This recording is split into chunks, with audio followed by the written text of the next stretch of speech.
The auction block stood in the center of Dodge City's main street on a blistering afternoon in July of 1878, and Sarah Mitchell knew with every fiber of her being that this moment would either destroy her or define her in ways she could not yet imagine. The crowd gathered thick around the wooden platform, men with dusty hats and calculating eyes, their voices a low rumble of anticipation as the auctioneer prepared to sell her like cattle to the highest bidder. Her brother Thomas had gambled away every cent their family owned on rot-gut whiskey and crooked card games, and when the saloon owner came to collect, he had offered the only thing of value left in their possession. Her. Sarah's hands trembled as rough fingers pushed her forward onto the platform. The sun beat down mercilessly, making the air shimmer with heat waves that rose from the packed dirt street. She kept her chin up despite the humiliation burning through her chest, refusing to let these men see her break. Her dark hair hung in a long braid down her back, and her simple cotton dress was faded but clean. She was 22 years old, and until 3 days ago she had believed her life would follow a different path entirely. The auctioneer, a portly man with a handlebar mustache stained yellow from tobacco, began his speech. "Gentlemen, we have here a fine specimen, young, healthy, can cook and clean. Starting bid is $200 to settle the debt of one Thomas Mitchell, who owes the Silver Dollar Saloon for services rendered and spirits consumed." Sarah's eyes burned, but no tears fell. She scanned the crowd, searching for her brother's face, but Thomas had disappeared the moment the deal was struck. Coward. She should have known better than to trust him after their parents died last winter. He had promised to take care of her, to work their small farm and build a life.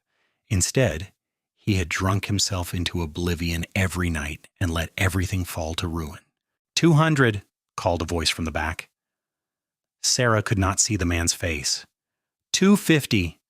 Another bid came, this one from a merchant she recognized from the general store.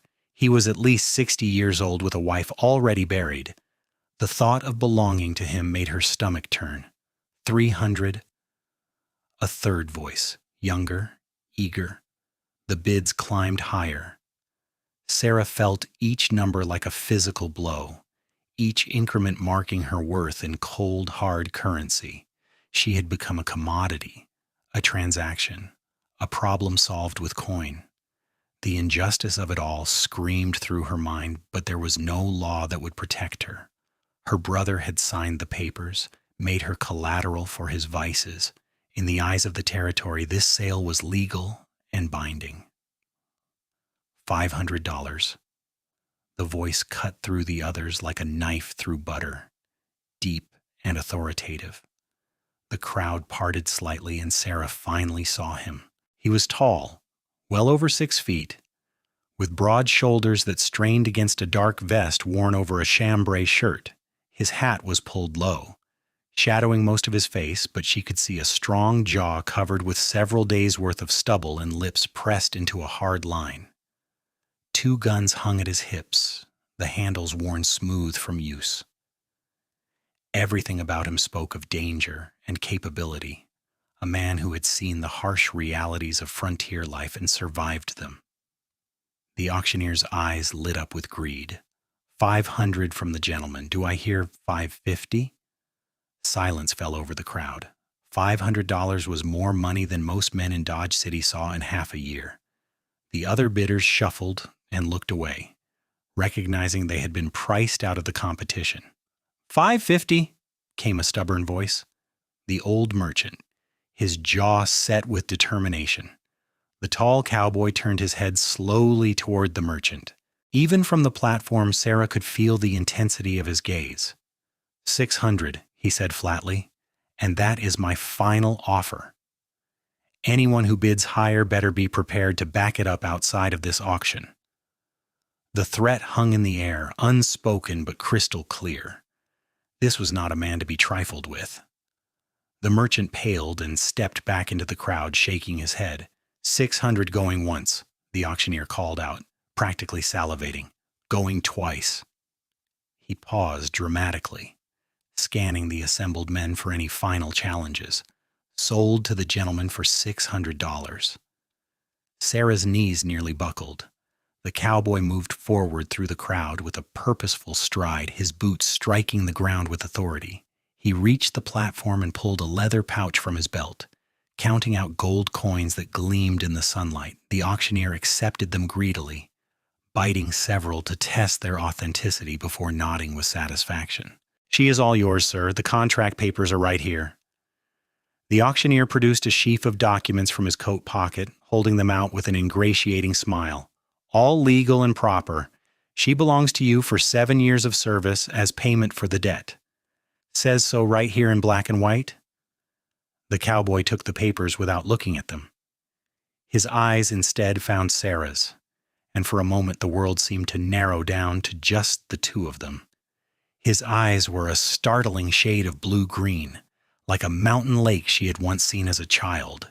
There was something in them she had not expected, not cruelty or lust, but something harder to define. Assessment, perhaps, calculation, but also something that might have been sympathy. He reached out his hand toward her. "Come down from there." His voice was gentler than it had been during the bidding. Sarah hesitated only a moment before placing her hand in his. His palm was calloused and warm, his grip steady as he helped her down from the platform. The crowd began to disperse, disappointed the show was over. She stood beside him, acutely aware of how much taller he was, how small she felt next to his solid presence. Without warning, he took the contract papers and began tearing them methodically into pieces. The sound of ripping paper cut through the dusty air. Sarah's breath caught in her throat as she watched page after page destroyed, the careful legal language that bound her reduced to confetti that drifted to the ground like snow. "What are you doing?" she whispered, afraid to believe what her eyes were showing her. "Setting you free," he replied simply, continuing to tear until every last page was destroyed.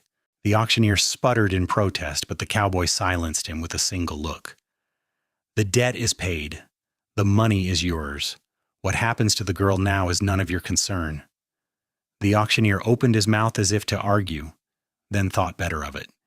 He scurried away, clutching his pouch of coins protectively. Sarah stared at the torn pieces of paper scattered around their feet, her mind struggling to process what had just happened. "I do not understand," she managed to say. The cowboy finally looked at her fully, pushing his hat back so she could see his face more clearly. He was younger than she had first thought, perhaps 30 at most. A scar cut through his left eyebrow and his nose looked like it had been broken at least once, but his features were strong and honest, and those remarkable eyes held no deception. "My name is James Holloway," he said, "and no woman deserves to be sold like livestock, no matter what debts her fool brother accumulated. You are free to go wherever you wish." Sarah's throat tightened with emotion. Freedom. The word tasted foreign after 3 days of believing her life was over. "I have nowhere to go," she admitted quietly. "My brother sold our farm to cover other debts before he disappeared. I have no money, no family, no prospects." James studied her for a long moment, his expression thoughtful. "Can you ride?" The question surprised her. "Yes. My father taught me when I was young." "Can you shoot?" "I can manage a rifle well enough. Why?"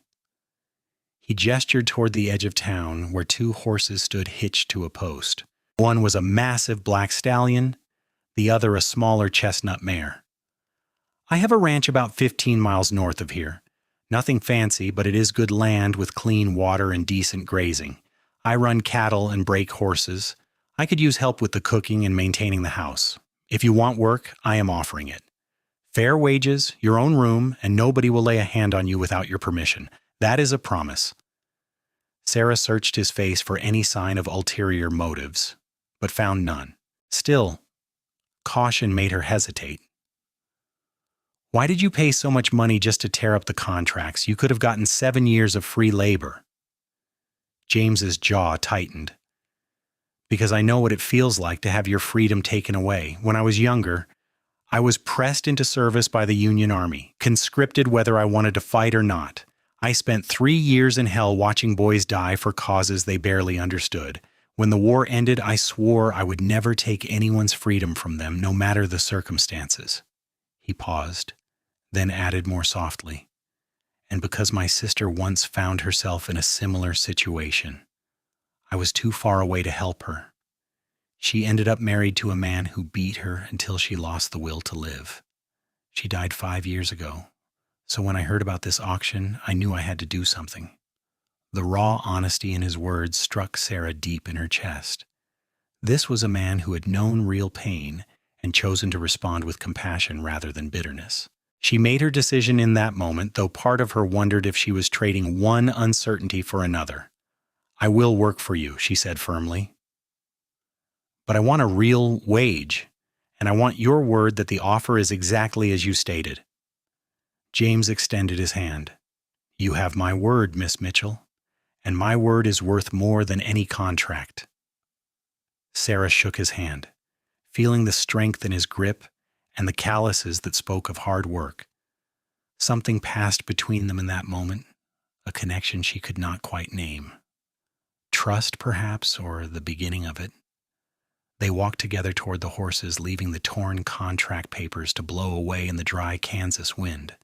James helped her mount the chestnut mare, his hands respectful and steady. Then he swung up onto his black stallion with practiced ease. They rode out of Dodge City side by side, the afternoon sun beginning its descent toward the horizon. The ride to James's ranch took them through open prairie dotted with wildflowers and tall grass that rippled like waves in the breeze. Sarah had not realized how much she missed the feeling of a horse beneath her, the freedom of open space. For 3 days she had been trapped in a small room above the saloon waiting for her fate to be decided. Now the world stretched out before her, wide and full of possibility. James did not speak much during the ride, but his silence was comfortable rather than oppressive. Occasionally he would point out landmarks or mention the names of distant neighbors, giving her a sense of the territory. Sarah used the time to observe him, noting the easy way he sat his horse and the constant alertness in his eyes as he scanned the horizon. This was a man accustomed to danger, always prepared for trouble. As the sun painted the sky in shades of orange and pink, they crested a small rise and Sarah saw the ranch spread out below them. It was more substantial than she had expected from his modest description. A sturdy 2-story house built from timber and stone sat at the center, with a large barn, several corrals, and a few outbuildings arranged nearby. Cattle grazed in the distance, and she could see a creek cutting through the property lined with cottonwood trees.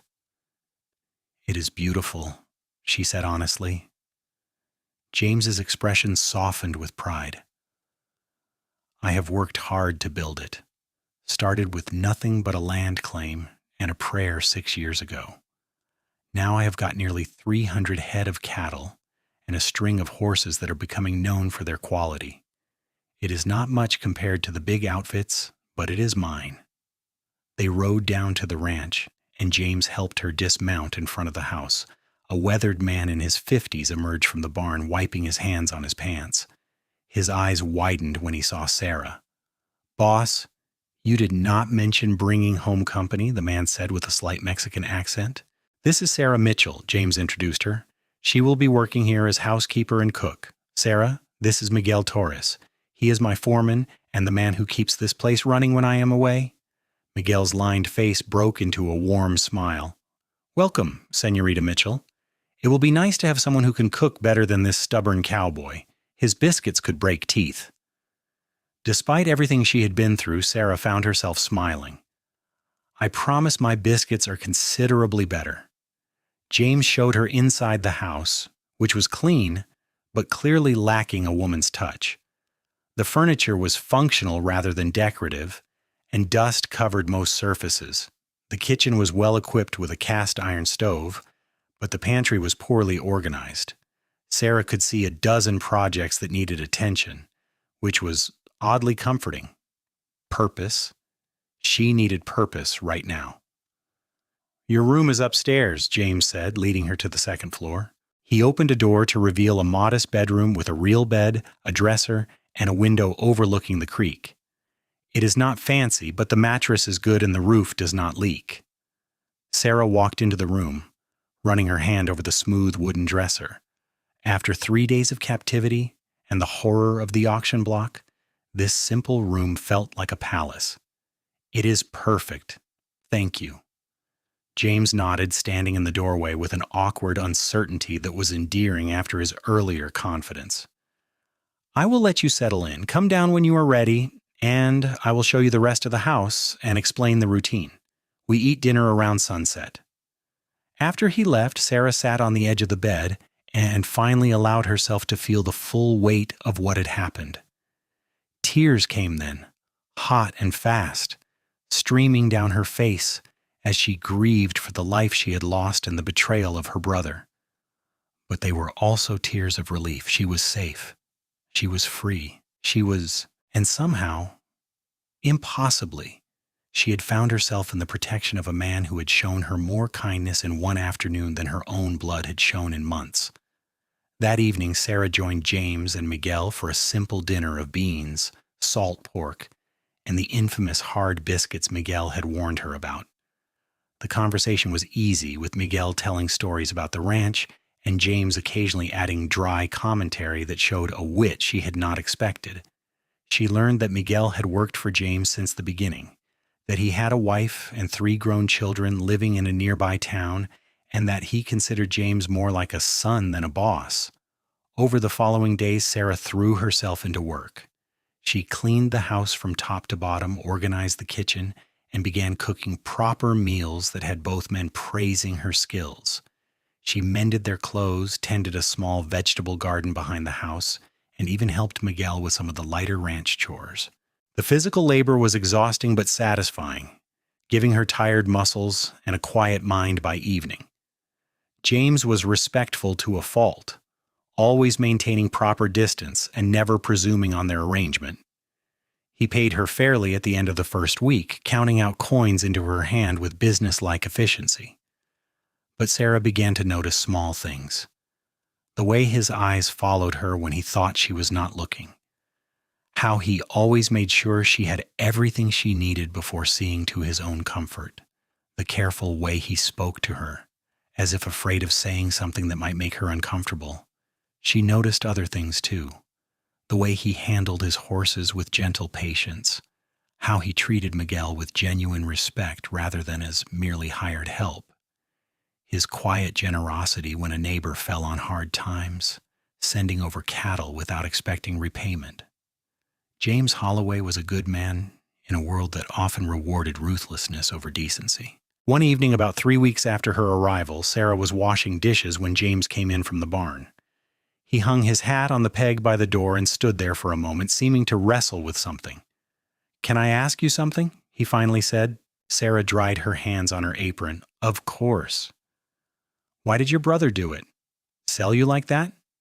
His voice was careful, but she could hear the anger underneath.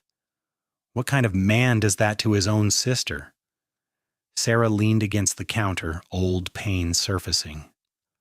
"Thomas was not always like that. When we were children, he was my protector. But after our parents died and he inherited responsibility for me and the farm, he just fell apart. He started drinking to numb the grief, and the drinking led to gambling. Each loss made him drink more, each bottle made him gamble worse. It was a spiral he could not escape. By the end, I do not think he even recognized himself anymore." "That does not excuse what he did." "No," Sarah agreed quietly. "It does not, but I think he hated himself for it. That is why he ran. He could not face what he had become."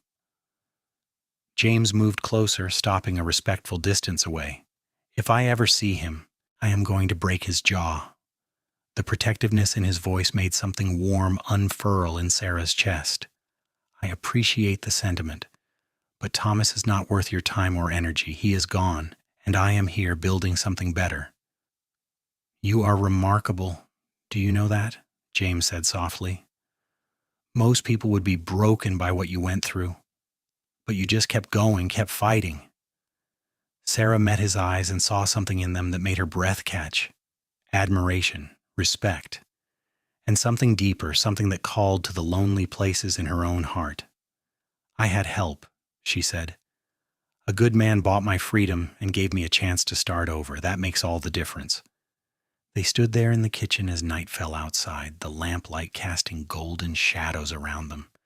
Something had shifted between them, an acknowledgement of feelings that had been growing since that first day in Dodge City. But neither of them moved to close the distance, both aware that trust built slowly and some things could not be rushed. The summer stretched into autumn, painting the prairie in shades of gold and amber. Sarah's place at the ranch became permanent, her presence transforming the house into a home. She learned the rhythms of ranch life, the hard work and simple pleasures. Miguel's wife Rosa began visiting regularly, and the two women became fast friends. Rosa was a motherly presence who shared recipes and stories, making Sarah feel less alone. James began teaching Sarah to shoot properly, spending evenings out by the creek with targets set up against hay bales. He stood behind her, adjusting her stance and aim with hands that lingered just a moment longer than necessary.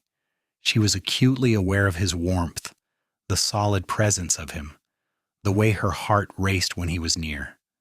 "You are getting good at this," he said one evening after she hit 3 targets in a row. Pride colored his voice. "I have a good teacher," Sarah replied, turning to find him much closer than she had realized. The setting sun cast golden light across his features, softening the hard edges and highlighting the blue-green of his eyes. He reached up slowly, giving her time to pull away if she wanted, and tucked a loose strand of hair behind her ear. His fingers brushed her cheek with infinite gentleness. "Sarah," he said, her name a question and a statement all at once. "Yes," she whispered, her pulse thundering in her ears. "I am falling in love with you," he confessed, the words raw and honest. "I have been since the moment I saw you on that auction block, refusing to let them break your spirit. I know it is too soon, and I know you might not feel the same way, but I needed you to know. You deserve honesty." Sarah's eyes burned with emotion. She had been afraid to acknowledge her own feelings, afraid to trust after everything her brother had put her through. But standing here with James's hand gentle against her face, she could not deny the truth any longer. "I am falling in love with you too," she admitted, the words feeling like freedom. "It terrifies me, but it is true." James's expression transformed, hope and joy replacing the uncertainty. He cupped her face in both hands, his touch reverent. "I will never hurt you. I will never betray you. I promise you that on everything I hold sacred." "I know," she said, and realized she meant it. This man had shown her through actions, not just words, exactly who he was. He kissed her then, soft and sweet, a promise sealed between them. Sarah melted into him, her hands coming up to grip his shirt as the world fell away. The kiss deepened, passion rising like a flame, but James pulled back before it could overwhelm them both. "I want to do this right," he said, slightly breathless. "Court you properly. Give you time to be sure." Sarah smiled, touching her fingers to her lips. "I am already sure, but I appreciate your respect." They walked back to the house, hand in hand, as stars emerged in the darkening sky.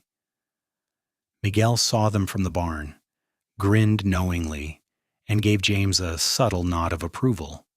That night, Sarah lay in her bed and allowed herself to imagine a future she had thought lost forever.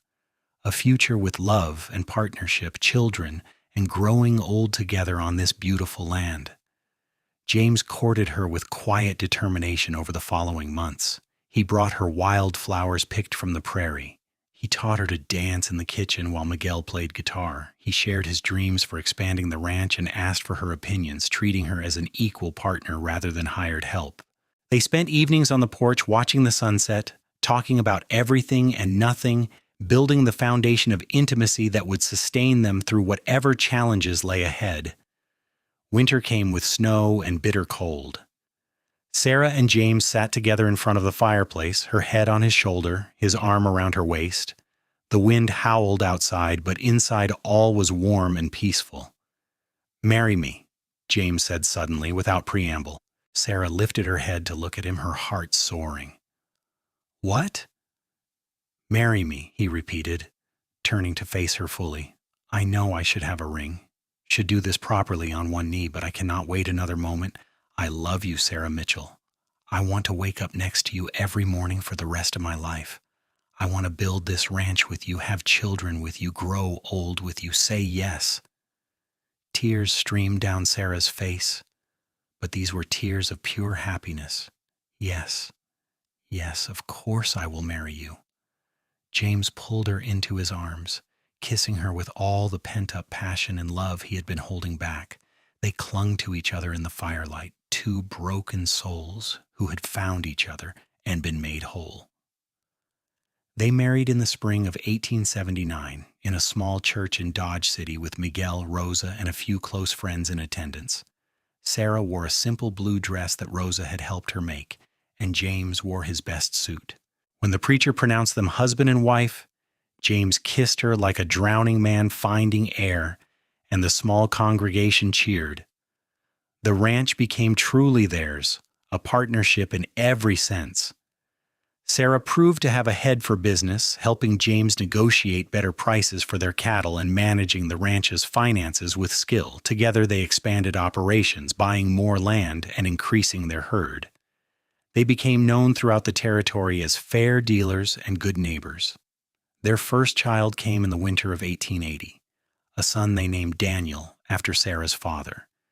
James held his son with shaking hands and tears streaming down his face, overwhelmed by the perfect fragility of new life.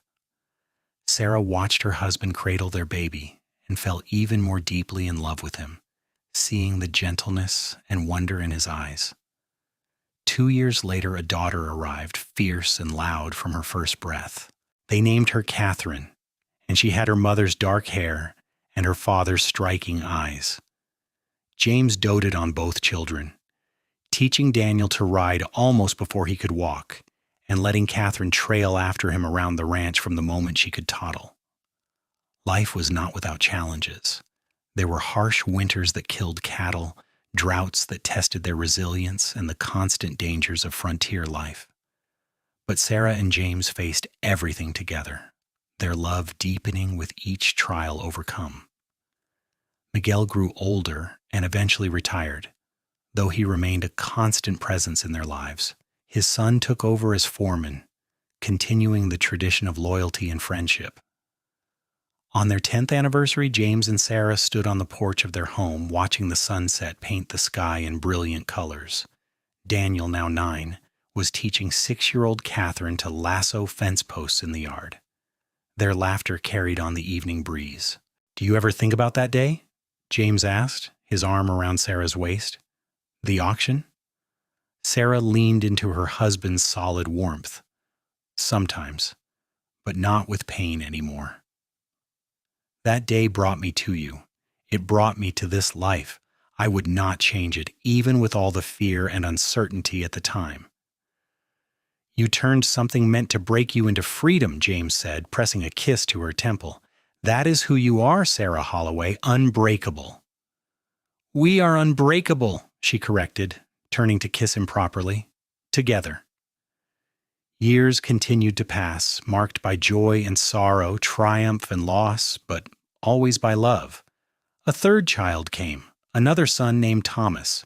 Sarah had wrestled with the name, unsure if she wanted to honor a brother who had betrayed her. But James had held her hand and reminded her that forgiveness was not about forgetting, but about refusing to let the past poison the future. Young Thomas would make his own mark on the world, would define his own character. They never saw or heard from Sarah's brother again. Rumors occasionally surfaced of a drunk matching his description in various frontier towns, but Sarah never sought him out. She had built a new family stronger and more loving than blood alone could guarantee. The ranch continued to prosper.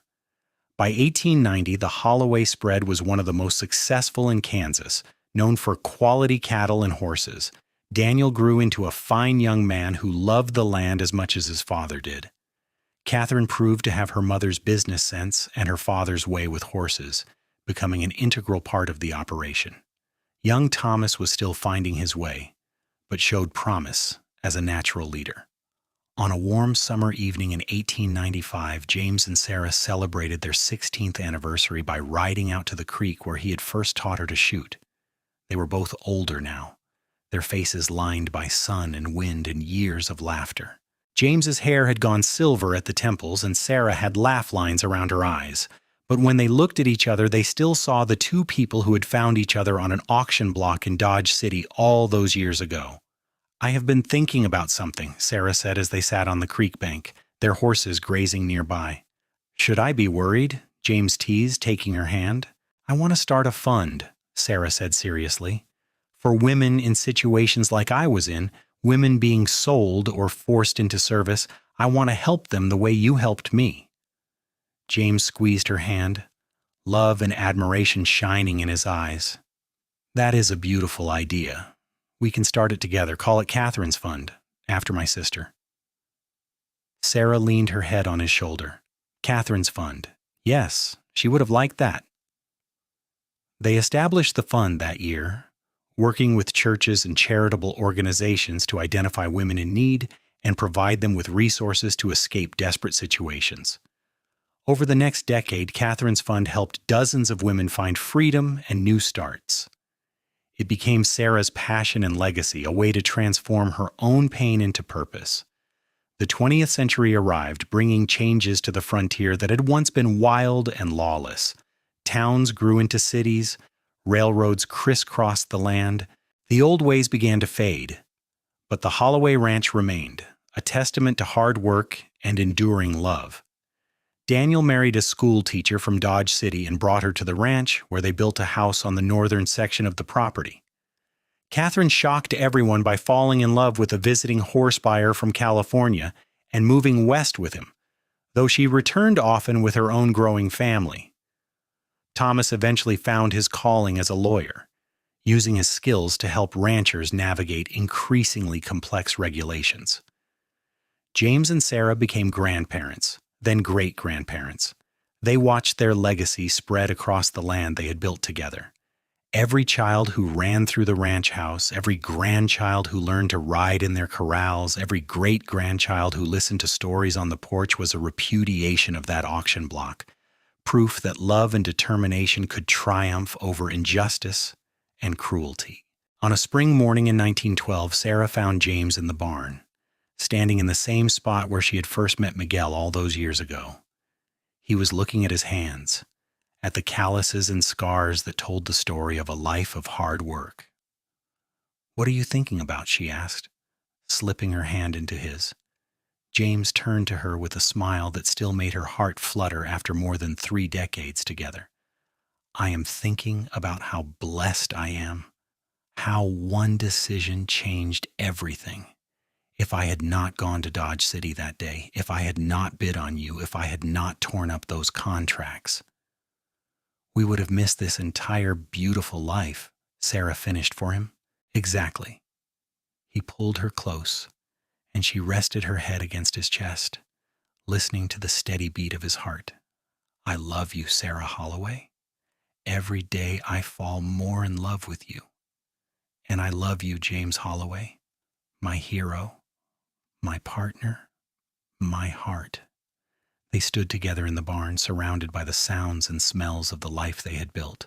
Outside, their grandchildren's laughter rang out. The ranch hummed with activity and purpose, and two people who had found each other in the darkest moments stood together in the light they had created. Proof that sometimes the worst days can lead to the most beautiful tomorrows. As evening fell, the family gathered for dinner as they did every Sunday. The house was full of noise and warmth.